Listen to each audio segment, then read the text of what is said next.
Welcome back, everybody. I'm thrilled to be introducing our featured speakers, Dan Kennedy and Ellen Clegg. And before I get to that, I wanted to recount the email storm that took place back in February, which is the reason we are discussing the future of local news today.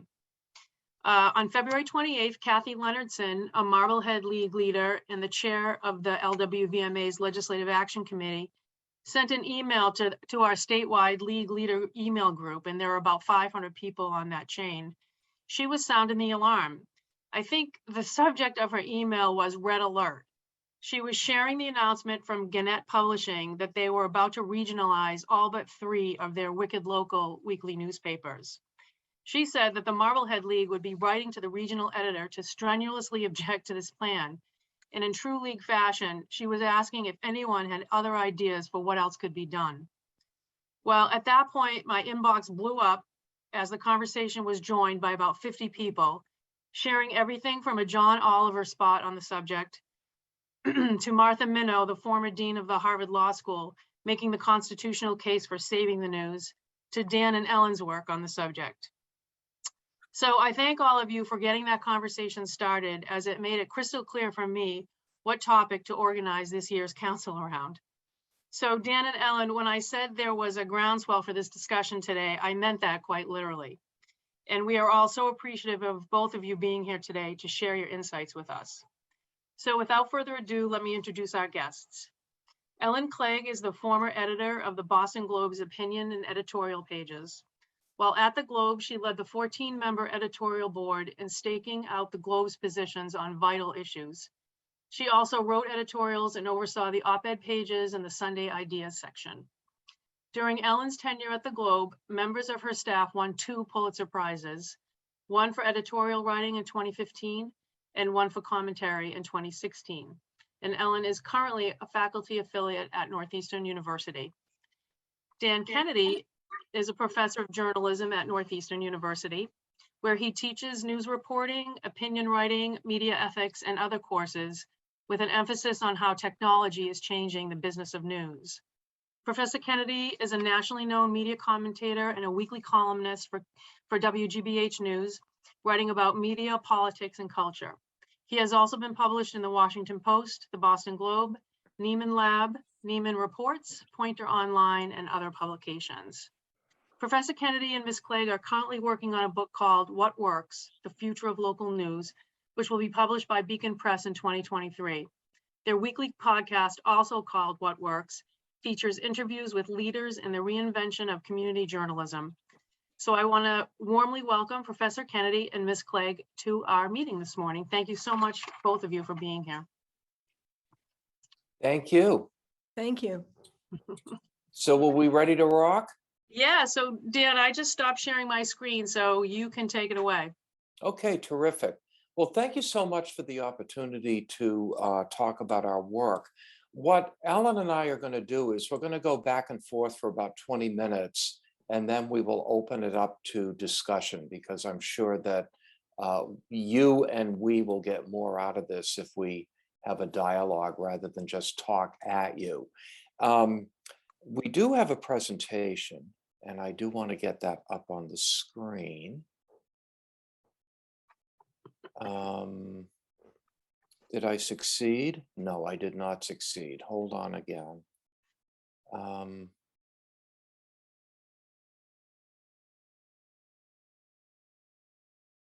There you go. That looks good. Okay, and we will begin with Ellen. So I'm going to move it ahead.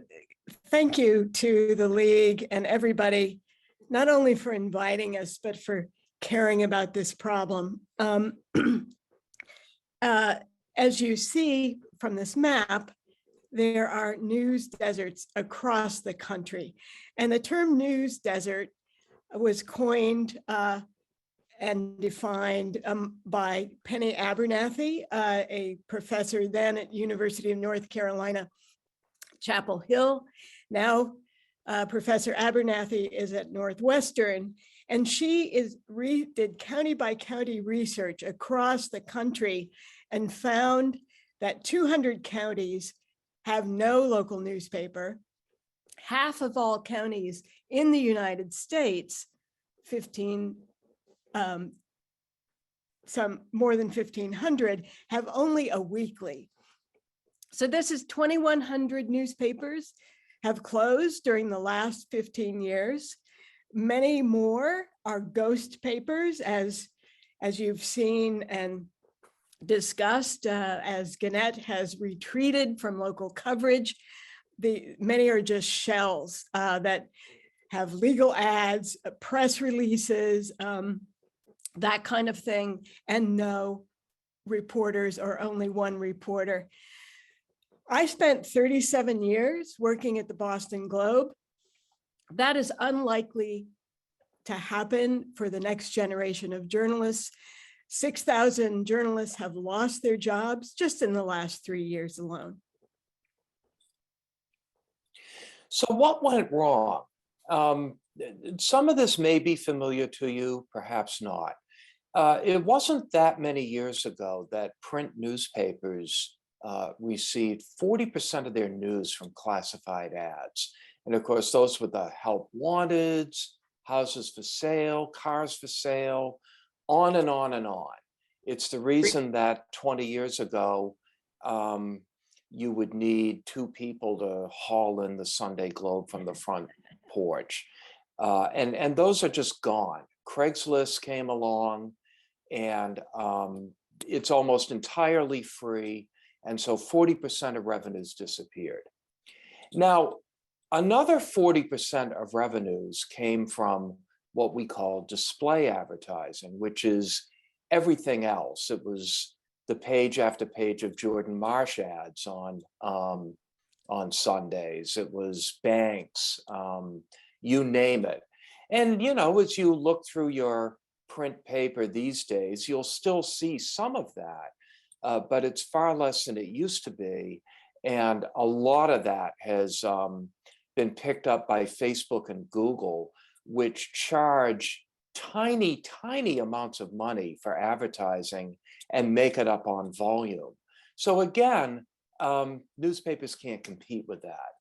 But what is animating a lot of the work that Ellen and I are doing is the idea that even though these terrible problems came along and there isn't any easy fix for them, news organizations at the local level would nevertheless might be able to invest and get through this and develop new business models if it weren't for the rise of corporate and hedge fund ownership of many of these papers.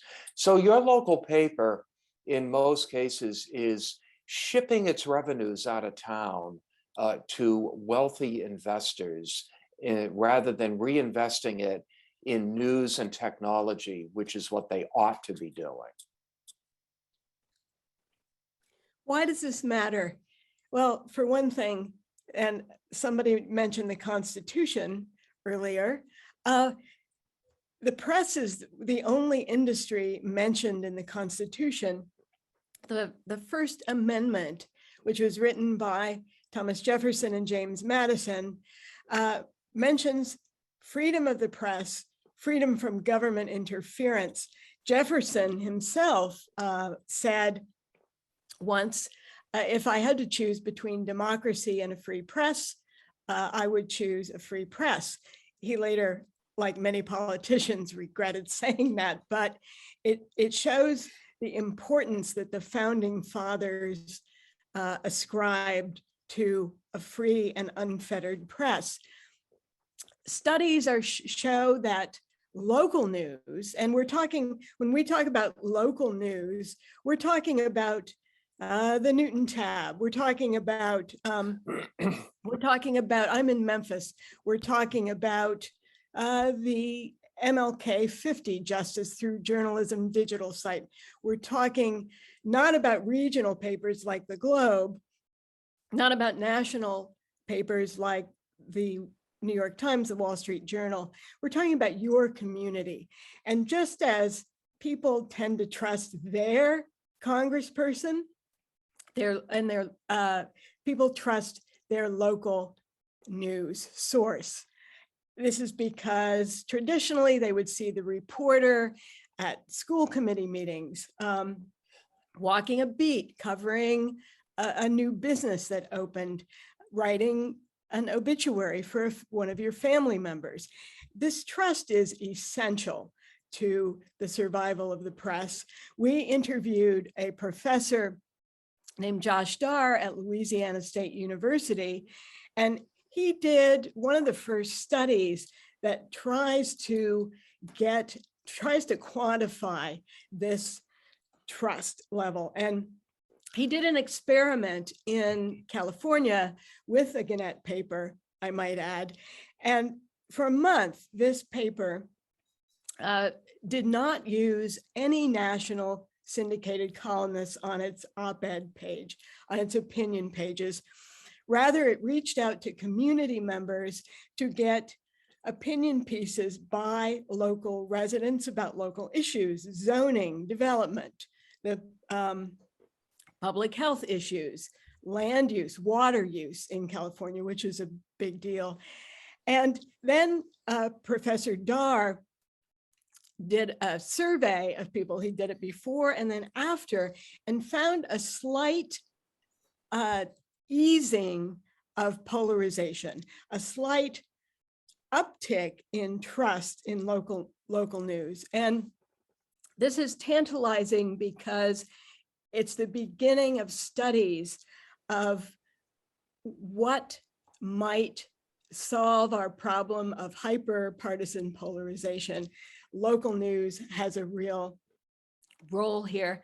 And as our slide says, democracy does begin at the local level. Local governments control public health. They have a big say in redistricting. So who you elect to your state house really matters.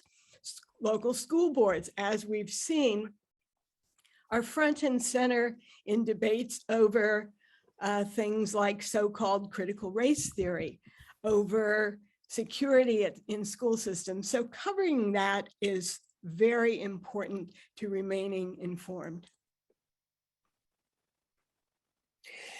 Now, we are not making it in Massachusetts. I live in Medford. Recently, the Medford transcript was mashed into the Somerville Journal to create this thing called the Transcript and Journal.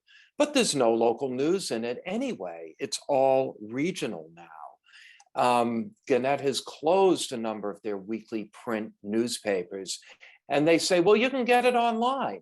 That's true. I think we've become accustomed to that. But Gannett isn't putting any local news online. So a situation that several years ago looked like Massachusetts was in somewhat better shape than the rest of the country has deteriorated very badly just in the first half of 2022. However, more than 200 communities in Massachusetts have independent news projects covering their communities. And at the end of this, we're going to show you where to find this list. Now, admittedly, many of these are pretty bare bones, but some of them are doing really, really good work. And we think that there could be more, and maybe some of you will start them. Finally, there's been a special state commission in the works to study the problem of local news and perhaps come up with some recommendations. I actually helped draft that legislation, and I'm on the commission. And after a very long delay, we finally met this past week for the first time. So, you know, better days may be ahead.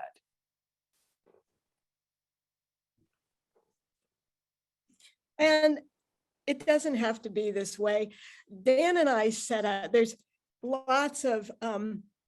been lots of reporting on news deserts and the hollowing out of our industry. Dan and I set out to tell stories about what's working. That's the title of our podcast and book, What Works? The Future of Local News. We've picked 10 case studies across the country, and we'll talk more about that, and hopefully take questions, to show that independent, often nonprofit newsrooms are succeeding. They're free of debt, they're locally owned, they focus on serving their community, and they are highly engaged with their readers. They are really focused in ways that perhaps the larger metro papers could not, about getting reader feedback, creating a feedback loop on what issues are important to the communities they cover. The challenge, of course, is to find ways to encourage more of this innovation, more of this ferment. So time is flying, and we're already about halfway through our allotted time, but we're going to take a look at 6 of the projects we're looking at, just in a very quick overview, and then certainly you can ask more about them or anything else that's on your mind.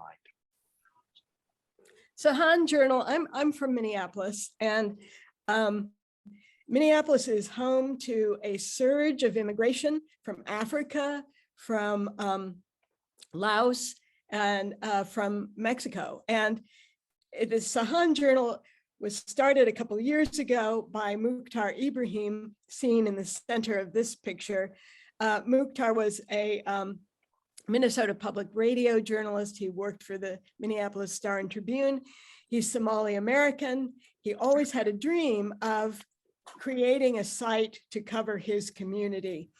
He realized that dream a couple of years ago, and he has expanded. He just this year got a $1.2 million grant. He's nonprofit. He has expanded his coverage after George Floyd's murder in Minneapolis. Mukhtar decided to expand coverage, not just on immigration, but to cover race and equity issues across the across Minnesota. And he's doing quite well. He's been recognized as he's just received a Freedom of the Press Award from a national journalism group. They're going strong. This is the launch of the Colorado Sun, which was begun in 2018 by 10 editors and reporters who quit the Denver Post after it had been decimated in round after round of cuts by Alden Global Capital, which is the hedge fund that owned them. Without question, the worst newspaper owner in the country, worse even than Gannett. And today, the Colorado Sun has about 24 staff reporters and is doing a really great job of public interest journalism. Now, one of the things that Ellen and I are really focusing on are different business models. We're looking at a number of nonprofits. What intrigues us about the Colorado Sun is that it's not a nonprofit. It is a for-profit organized as what's known as a public benefit corporation. And we're starting to see this increasingly in news startups. What it means is that they have no fiduciary responsibility to enrich their shareholders. Rather, they can reinvest their profits back into the journalism. And the other thing that the Colorado Sun is doing, which again, we're starting to see at other news startups, is that they have set up an arrangement where foundations and people can make tax-exempt contributions to a nonprofit that then gets transferred to the Colorado Sun for certain types of public interest journalism. Although it's not one of the projects that we're looking at, the Provincetown Independent is doing something similar. And we recently interviewed Ed Miller on our podcast, and you might be interested in going back and listening to that. So the Storm Lake Times pilot in Storm Lake, Iowa, Northwest Iowa, is an example of a tiny for-profit, mostly print newspaper that was decimated during the pandemic. That's Art Cullen, the editor who's a sort of a Mark Twain lookalike in their newsroom. They, the Cullen family founded the paper in the 1990s, and they have kept it going. They have a unique business model because a network of rural newspaper editors and owners create, sorry, there's a siren in the back. I'm in Memphis, actually. Created a nonprofit foundation called the Western Iowa Journalism Foundation that raises funds from people who care about journalism throughout the state of Iowa. And then the for-profit papers, which include Storm Lake, La Prensa, the Carroll County paper, they apply for grants. They are for-profit companies, but they do get grant funding to fund specific areas of coverage. Rural counties face huge problems. There are many news deserts in our rural areas across the country. And as my reporting has shown, it's newspapers are essential to community identity. NJ Spotlight News was started by a guy who worked with my wife many years ago. But the idea is these are some, it was started by some people who left the Newark Star Ledger, which had been subjected to a number of budget cuts, and decided to start a public interest nonprofit news organization covering politics and policy at the state level. We have tended to focus on local news in our project, but this is a regional project that we're looking at. What makes NJ Spotlight News interesting to us is that they eventually were acquired and are run as a separate entity by the Public Media Corporation down there. They go by NJPBS. And so what you get is you get a website with a lot of deep coverage. You get events such as this fascinating event on storm flooding in New Jersey. I actually sat in on one on the warehouse expansion in New Jersey. They go deep, they go deep. And you also have a nightly newscast on the PBS station there and also online. And I've watched it a few times, and I gotta tell you, I wish we had something like this here. But anyway, as I said, that what's interesting to us here is the role that a public media corporation is playing in fostering local and regional news. And this is MLK 50, their newsroom. I'm in Memphis and spent yesterday in the newsroom. Wendy Thomas, when the founder, she's on the lower left seated, is an extraordinary journalist in her own right. She was a longtime editor and columnist for the Memphis Commercial Appeal. She worked at the Charlotte Observer in North Carolina, the Nashville Tennessean, and she got a Nieman Fellowship in Boston, went to Harvard University for a year. And during that time, she wanted to incubate her idea for a one-year project focusing on the issues that brought Martin Luther King to Memphis in 1968, where he was assassinated. King came to Memphis to organize and support a group of striking trash haulers, garbage workers. They were low-wage workers. There's still incredible issues of income inequality, housing issues in Memphis. It's a majority Black city. 25% or so of the population lives at or below the poverty level. And Wendy Thomas wanted to spotlight for 1 year work stories on these issues. Well, her site really took off, and she partnered with the ProPublica, local news project, and did a one-year project on a local hospital that had rapacious debt collection practices. The very poor cohort of patients were horrendously in debt. And when they went to bankruptcy court and interviewed people, she spoke truth to power. She wrote a series of articles, and this reporting won the very prestigious Selden Ring Award, which is an award for investigative reporting. Grant funding started pouring in. She's now on year 5. She has a staff of 6. She said yesterday that she has moved from sort of just trying to get by to really becoming sustainable.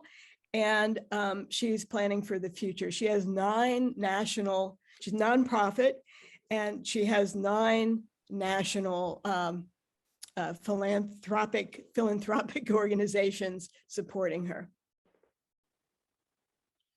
So I'm going to close. We're going to close with the Bedford Citizen, which may be of particular interest to you. It's in our backyard. And what I think you'll find interesting about the Citizen is that it was founded 10 years ago as a nonprofit volunteer project by 3 people who were in the League of Women Voters. They were sitting in on a lot of local government meetings, and they were becoming unhappy with the way the Bedford Minuteman, then owned by Gannett, which became, I'm sorry, then owned by Gatehouse, which became Gannett, was covering their town. And so they said, we can do a better job. And they went along as a volunteer project for a number of years. In recent years, they brought in a professional fundraiser. This is another volunteer from the community. They're not paying her, but the professional fundraiser has done an amazing job of bringing in grants. They publish an annual glossy guide to Bedford, which brings in a lot of local advertising money. And they have volunteer paid memberships. And as a result, the editor, who is full-time, and that would be Julie Turner, who you see on the right taking a picture at the Bedford Town Fair last fall, and the part-time reporter are being paid more or less competitive salaries, which is really important because the Julie and Mike Rosenberg, the reporter, you know, they're both retirees, and at some point they'd probably like to give it up and turn it over to younger people. And they have reached the point where this volunteer project ought to be sustainable going into the future. Now, there's some really interesting stuff going on in Bedford right now that they're wrestling with. There seems to be a faction of the town that is, it's a very liberal community. It seems to be more conservative than most of Bedford. And so the Citizen, being good citizens wanting to speak to all segments of the community, is really trying to wrestle with how they can continue that conversation with people who are not necessarily aligned with them politically. But anyway, that's something that I'm keeping an eye on. But I think that the problem with the Citizen is that I think it's hard to do it in a less affluent, more diverse community than Bedford. But it's certainly working in Bedford, and there are plenty of communities like Bedford in the Boston area, and I think it's a model that a lot of people could go to.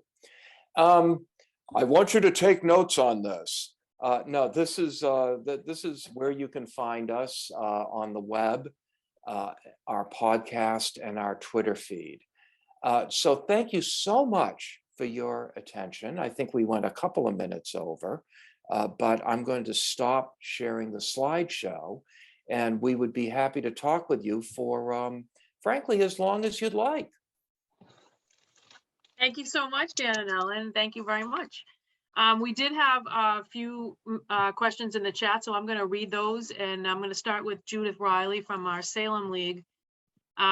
She's asking how are or how can league observer corps. So these are league members who attend public meetings and take notes. And I know in Marblehead, which is where I live, they're always, the notes are excellent, and they're always in the Marblehead Reporter, which is one of those papers that's basically a ghost paper now.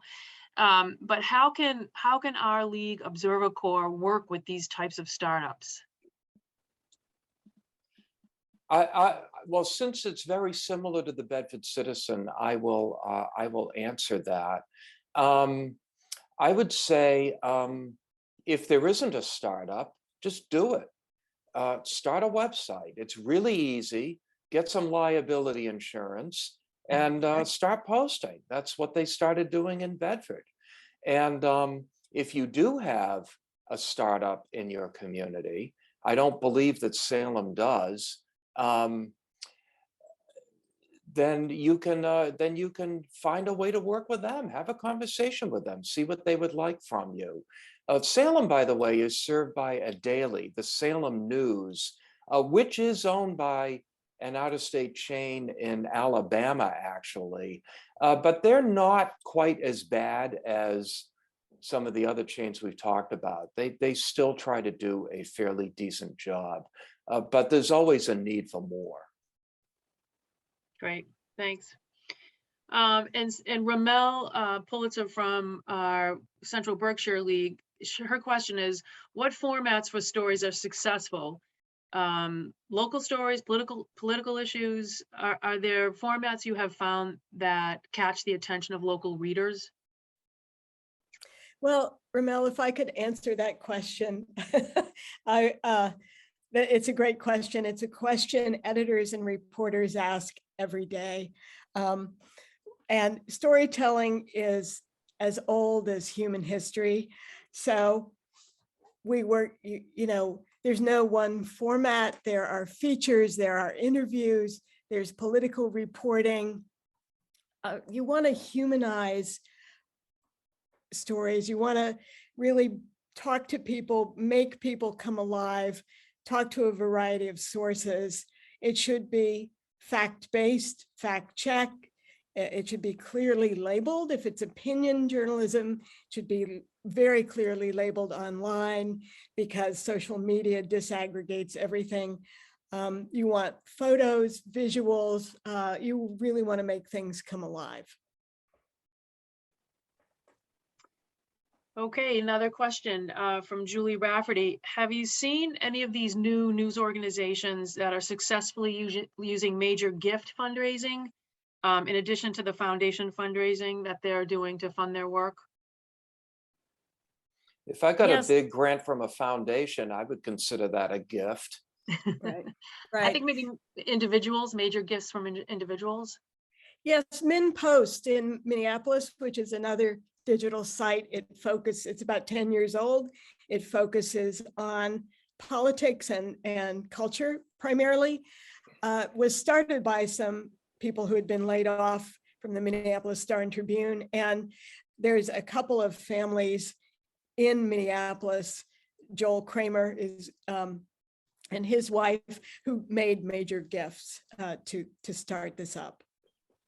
I think that it's sometimes hard to define what's a gift and what's a grant. The New Haven Independent, which is going to be included in the book, and which is a project that I actually wrote about in a previous book, has been around for 17 years now and has been very successful. And their most important funder is a foundation called the Seedlings Foundation, which is headed by a philanthropist named Karen Pritzker. Yes, of that Pritzker family. And is that a gift or a grant? I mean, a lot of it is based on the fact that she has a relationship, a business relationship and a community relationship with Paul Bass, who's the publisher and founder of the Independent. So I don't know that you can really separate the two in every case. Okay. Carlin Reed from our Concord Carlisle League asks, what role can public access TV stations play in presenting local news? Oh, God, that's such a great question. Any thoughts, Alan? No, Dan, you are have actual experience with public access television, so. Okay. You know, public access TV is rooted in the idea of enabling members of the public to do it yourself media. They tend not to be doing things on their own. And so getting over that hump that public access TV can be a major contributor to covering the community is a little bit of a challenge. You know, most of them will carry the local board meetings live, and then you can go back and look at them on YouTube, which is great. It's a wonderful public service. But who wants to do that? I mean, nobody's got time. Some people have time for that, but most people don't. You need somebody to make sense of it. Now, that said, there are some local access operations here and there that have developed robust news operations. I understand that in Burlington, where some of you may be from, the Burlington local access operation is pretty much the news source of record in that town these days. I would say that at the very least, even a traditional public access operation that is simply providing a platform for others can certainly, you know, host the editor of a startup news site, weekly programs, interviews, things like that. And that definitely adds to the local news mix, even without the public access system necessarily ramping up and starting their own news division. Yeah. There's a question, Christina Holtz is asking, have you seen evidence that these local news stories, these local news outlets help combat misinformation that's spread on social media during elections?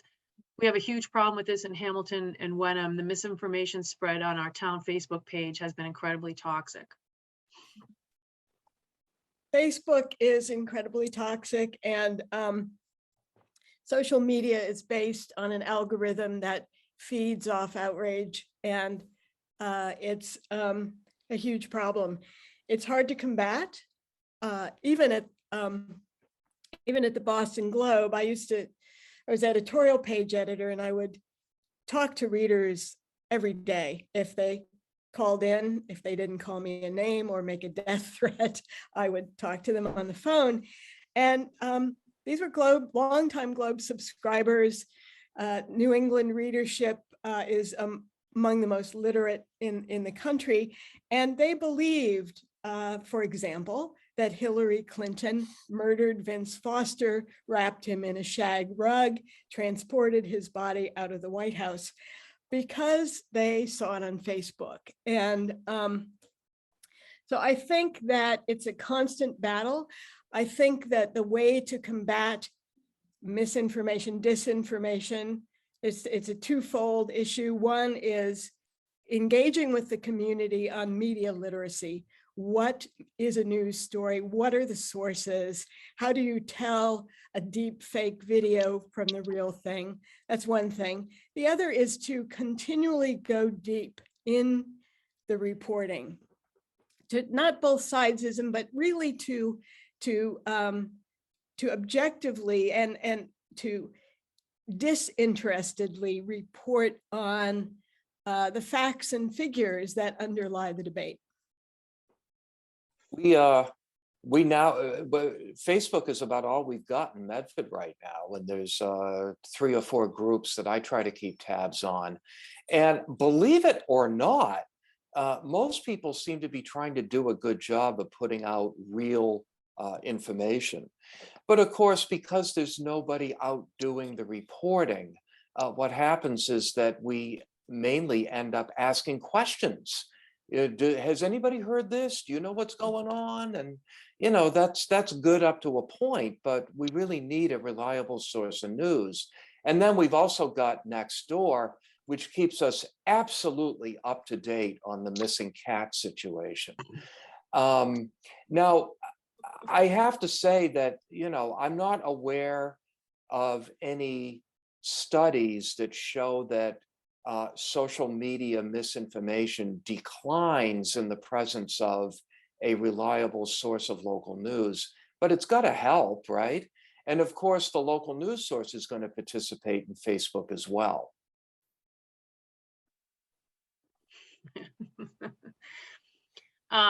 Great. So Marlene O'Brien is asking, can you talk about the implications for nonprofit newspapers of attracting and retaining members versus subscribers?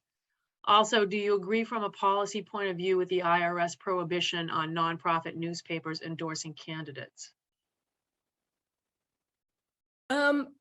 Yes, there's a debate in the startup space about whether to charge for subscription memberships, whatever you want to call it, especially in low wealth communities, and Memphis is a low wealth community, for example. So the flips that, on the one hand, many people feel that nonprofit support, foundation support, is sustainable, that underwrites free access, and that is the model going forward. Others believe that, in kind of a mixed approach, that subscriber revenue is one piece of the revenue picture, and it's very important. We've always had to plunk a quarter or more into a news box to buy a paper, and journalists need to be fairly compensated for their work, right? In this era, it's dangerous work sometimes. So there needs to be, I think, a mix of revenue approaches. Many news outlets do factor in community service when they think about paywalls. They've dropped their paywall for COVID news, for example. Let me address the endorsement issue, because I think it's a really interesting one. But personally, I am completely opposed to the ban on endorsing political candidates and specific pieces of legislation.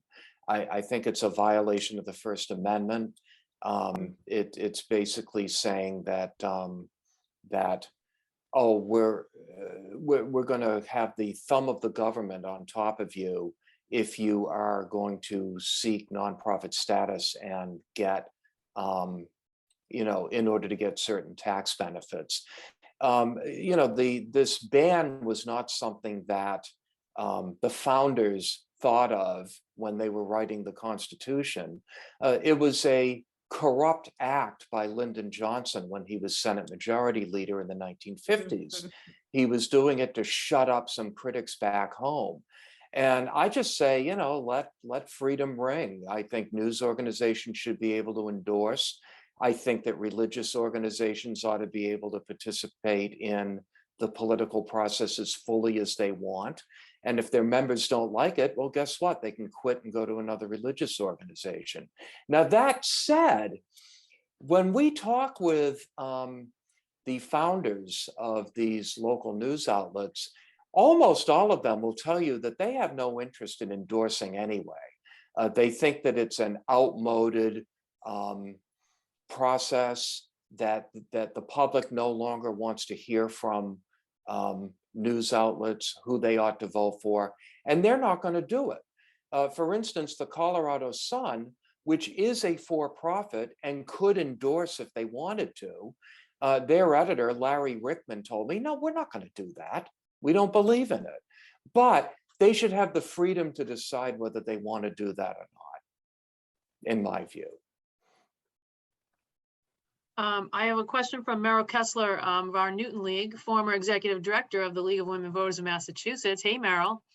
The question is, how do these new startups, which rely on private grants and gifts, respond to charges of bias based on who the funders or founders are? She says, we have a new online news nonprofit being launched here in Newton, yay. And already some people are suggesting, based on nothing, that it will just be a mouthpiece for various local interests. I would argue for transparency and radical transparency, explaining who's on your board, who your funders are over a certain amount, and then putting in writing, making it very clear in forums and discussions what your guardrails are. Newspapers for years were funded by advertising. And so the same charge would get made. Are you, are you going soft on Jordan Marsh? Because The answer is yes. because in the old days, the Globe A section had several A sections because the first A section would be dominated by full page ads from department stores. But we did have separation of church and state, as they call it. The advertising staff was in a separate section of the building, and journalists in the newsroom were famously prickly about attempts by businesses to get positive coverage. So I think you need to be cognizant of these charges, but explain why funders cannot influence coverage. And any startup ought to be seeking the blessing of the Institute for Nonprofit News, which has some very strict guidelines about transparency that you are expected to follow. And the best part is that if you are certified as complying with INN's guidelines, you can be eligible for Newsmatch. And this is a program where toward the end of every year, the INN raises a bunch of nonprofit money and will match whatever local news organizations are able to raise. This is one of the ways that the Bedford Citizen has been able to really up its fundraising over the last few years. Now, I do want to inject a note of what you might call realism, what some might call cynicism into this. Ellen worked for the Boston Globe, which is a very large news organization that had high ethical standards. I spent my career in journalism at much smaller news organizations and had several instances where stories were killed so as not to offend an advertiser. This actually goes on a fairly regular basis. I think we have a couple more questions. Several people have asked about, they want to know your assessment of the patch and also your assessment of Mass Live. Dan's the press critic. I'm going to duck that one. Okay. Okay. When Patch started out and was owned by AOL, actually, I think Patch had a life even before AOL, but it probably had its most full flowering under the ownership of AOL. Their model was to have one full-time journalist in each of the communities that they covered. And ironically, at the time, we all thought, well, that's not enough to do anything. By today's standards, that looks pretty good. And I wish we had that today. Now, that was not something that worked for AOL. They lost money. So they ended up spinning off Patch, and it ended up being bought up by a hedge fund. The model today is that one full-time journalist will be responsible for, 8, 10 communities. And there just isn't much you can do with that kind of model. I do look at our patch in Medford from time to time because now it's the only thing we've got. And there'll be some community contributions that are worth looking. Occasionally they'll do a story. There's value in posting the press releases, frankly. So it's not worthless, but they would need a much higher level of staffing to really bring the value that we need to local coverage. I'm kind of a fan of Mass Live, but again, it's the same thing. It's really not enough staffing to have much of an impact. Ellen and I like a company called Tap Into, which is in New Jersey. We recently interviewed the founder of that, Mike Shapiro. You might want to look that up to learn more about it. That's a franchise model where people can start for-profit local news sites in their community with what is essentially a turnkey solution. With the technology and a lot of the business acumen provided by Tap Into. So check that out if you're really interested in it. I think I'm getting mindful of time. We're at quarter of right now. I'm gonna ask, Dan, I think this is a question for you. And this might be a good one to end on because it talks about the future. So the question is there a way to establish or encourage a required course in recognizing objective news versus subjective social media or propaganda as a required course in higher education? How do we get high schools and college students to become savvy in journalism? How can we plant the seeds early on? You want to go first, Ellen? Well, I think media education is very important, starting early. And I do think that it could happen in high schools and college courses, certainly, but it also needs to happen in assisted living complexes and yes, civic organizations and happen over and over. Objectivity is under attack right now, and Dan and I have talked about this a lot. It's a concept worth saving. It doesn't mean both sidesism, quoting the most extreme on either side. It was a term kind of codified by Walter Lippmann at the turn of the 20th century, and it was based on the scientific method. And Lippmann felt, and I'm sort of riffing here, but Lippmann felt human beings are biased, essentially, but your methodology should not be biased. You should continually dig for facts. If you're not getting the facts, go deeper. And you want to take a snapshot of the best version of the truth at that moment that you can find. That's right. And in fact, objectivity is a fair-minded pursuit of the truth. A really well done opinion piece can be objective in that sense. It doesn't mean balance. It doesn't mean if somebody says the sun rises in the east, we need to go find somebody who says the sun rises in the west, or we'll be accused of bias. You know, I've believed for a long time that civic literacy has to come before media literacy, because when you try to teach students media literacy and they don't know anything about how their government works, it's in a vacuum. They don't understand the importance of it. They don't necessarily understand what you're talking about. That said, I laughed when Ellen talked about the assisted living facilities.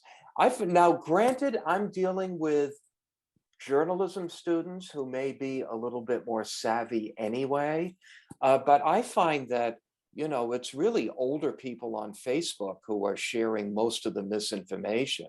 I think that younger people have a pretty good handle on this.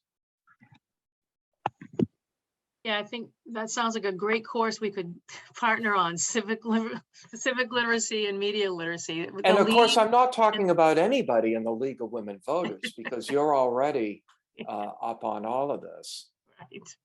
Right. I think we pretty much got to every question, and I'm just mindful of the time on a Saturday in June to let you get back to your lives. So Ellen We and have Dan, no lives.